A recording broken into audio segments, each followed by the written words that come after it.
नमस्कार दोस्तों, आजकल स्मार्टफोन हम सबकी जिंदगी का एक बहुत इंपॉर्टेंट हिस्सा बन गया है। सुबह उठने से लेकर रात को सोने तक हमारा फोन हमारे साथ रहता है। फोटोज लेना हो, दोस्तों से बात करनी हो या ऑफिस का काम करना हो, सब कुछ मोबाइल से ही होता है। लेकिन सोचिए, अगर आपका प्यारा सा फोन अचानक काम करना बंद कर दे तो बिल्कुल ये एक बहुत बड़ी परेशानी बन जाती है। ऐसे में मोबाइल रिपेयरिंग की जानकारी होना बहुत काम आ सकती है। छोटी मोटी प्रॉब्लम्स को हम खुद ही ठीक कर सकते हैं और पैसे भी बचा सकते हैं। आज की इस वीडियो में, मेरा मतलब है इस आर्टिकल में, हम बात करेंगे मोबाइल रिपेयरिंग के एक बहुत ही जरूरी कंपोनेंट के बारे में। तो चलिए शुरू करते हैं। हम बात कर रहे हैं आईसी के बारे में। आईसी का पूरा नाम होता है इंटीग्रेटेड सर्किट। एपी इसे अपने फोन का ब्रेन या दिमाग समझ सकते हैं।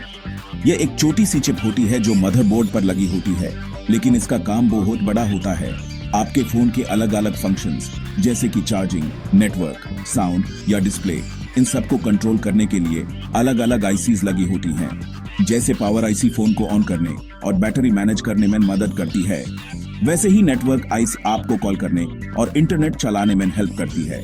इसलिए अगर आईसी में कोई खराबी आ जाए तो फोन ठीक से काम नहीं करता। आपके मोबाइल की मदरबोर्ड पर ढेर सारी छोटी छोटी ब्लैक कलर की चिप्स लगी होती हैं, वही आईसीज होती हैं। हर एक आईसी का अपना एक स्पेसिफिक काम होता है। जैसे एक टीम में हर खिलाड़ी का अपना रोल होता है। अगर एक भी खिलाड़ी ठीक से ना खेले तो पूरी टीम हार सकती है।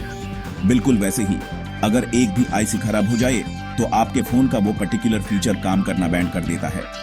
फॉर एग्जाम्पल, अगर ऑडियो आईसी खराब हो गई तो आपको कॉल पर आवाज नहीं आएगी या आप गाने नहीं सुन पाएंगे। इसलिए आईसी को मोबाइल का एक बहुत ही नाजुक और जरूरी हिस्सा माना जाता है।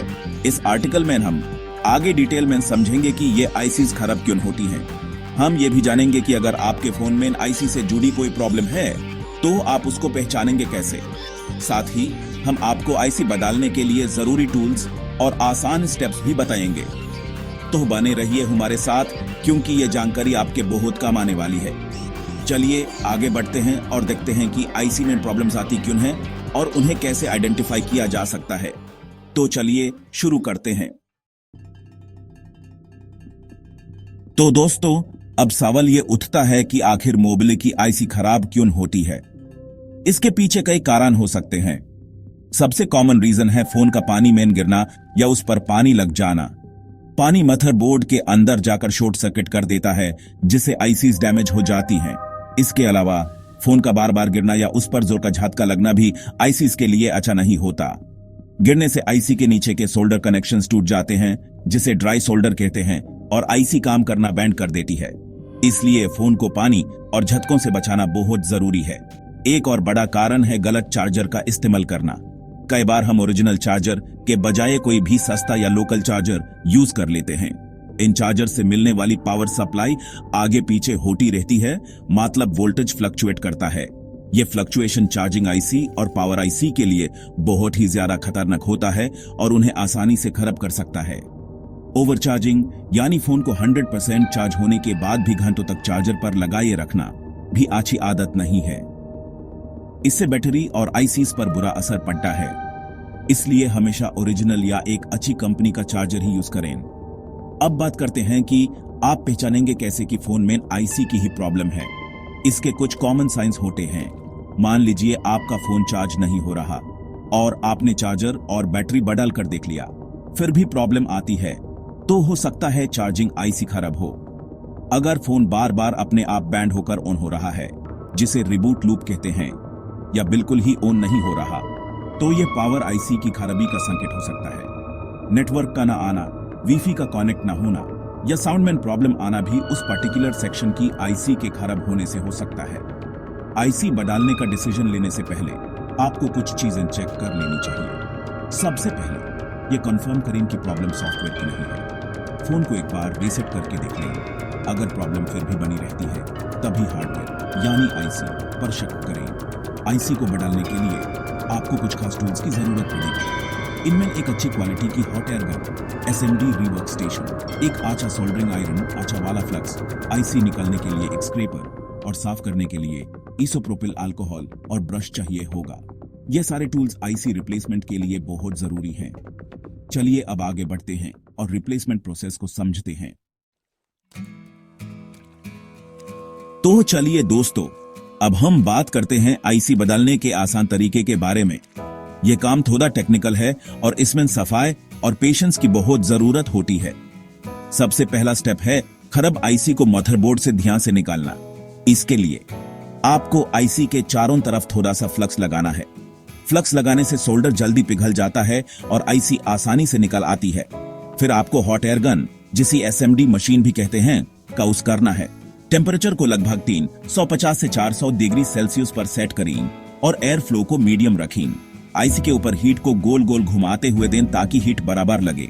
जब आप देखेंगे कि आईसी के नीचे का सोल्डर पिघल गया है और चमकने लगा है, तब आपको एक ट्वीजर या स्क्रैपर की मदद से आईसी को हल्के से उठा लेना है। ध्यान रखें, आपको बिल्कुल भी जोर जबरदस्ती नहीं करनी है। अगर आप आराम से काम करेंगे तो आईसी निकल आएगी और मदरबोर्ड के नीचे के प्रिंटिंग ट्रैक्स भी सेफ रहेंगे। अगर आपने जल्दबाजी की तो मदरबोर्ड के ट्रैक उखड़ सकते हैं और फिर फोन को ठीक करना बहुत मुश्किल हो जाएगा। इसलिए यह स्टेप बहुत ही ध्यान से और आराम से करना है। सफाई ही इस काम में सफलता की कुंजी है। आईसी निकालने के बाद अगला जरूरी स्टेप है मदरबोर्ड को साफ करना। जहां से आपने आईसी निकाली है वहां पुराना सोल्डर लगा होगा। उस जगह को सोल्डरिंग आयरन और डिसोल्डरिंग विक की मदद से एकदम साफ कर लें। सोल्डर साफ करने के बाद आइसोप्रोपिल अल्कोहल और एक सॉफ्ट ब्रश से उस जगह को अच्छी तरह क्लीन करें ताकि फ्लक्स का कोई भी निशान ना बचे।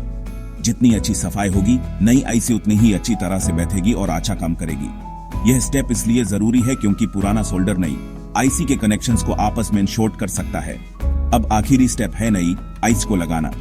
सबसे पहले मदरबोर्ड पर जहां आईसी लगानी है वहां थोड़ा सा नया सोल्डर पेस्ट लगाइए। फिर नई आईसी को उसके करेक्ट डायरेक्शन में रखें। आईसी पर एक डॉट बना होता है और मदरबोर्ड पर भी वैसा ही निशान होता है। उन दोनों को मैच करना होता है। फिर से हॉट एयर गन का यूज करें और आईसी के ऊपर हीट दें जब तक सोल्डर पिघलकर आईसी अपनी जगह पर ठीक से बैठ न जाए।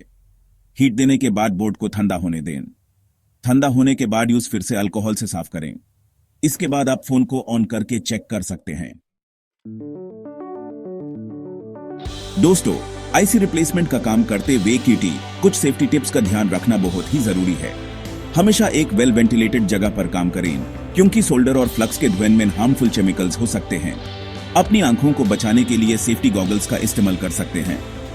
हॉट एयर गन और सोल्डरिंग आयरन बहुत गर्म होते हैं, इसलिए उन्हें यूज करते व्यक्ति पूरी सावधानी बरतें ताकि आपका हाथ न जले। साथ ही मदरबोर्ड पर काम करते वक्त एंटी स्टैटिक रिस्ट स्ट्रैप या मट का यूज करें ताकि आपके शरीर के स्टैटिक चार्ज से कोई और कंपोनेंट खराब ना हो जाए। ये छोटे छोटे सेफ्टी मेजर्स आपको और आपके डिवाइस को सेफ रखते हैं। अगर आप मोबाइल रिपेयरिंग के बारे में और डिटेल में सीखना चाहते हैं तो दोस्तों, मैं आपको एक बहुत ही बेहतरीन YouTube चैनल के बारे में बताना चाहूंगा। चैनल का नाम है GS Mensch। इस चैनल पर आपको मोबाइल रिपेयरिंग से जुड़े ढेर सारे वीडियोस मिल जाएंगे, वो भी बिल्कुल आसान हिंदी भाषा में।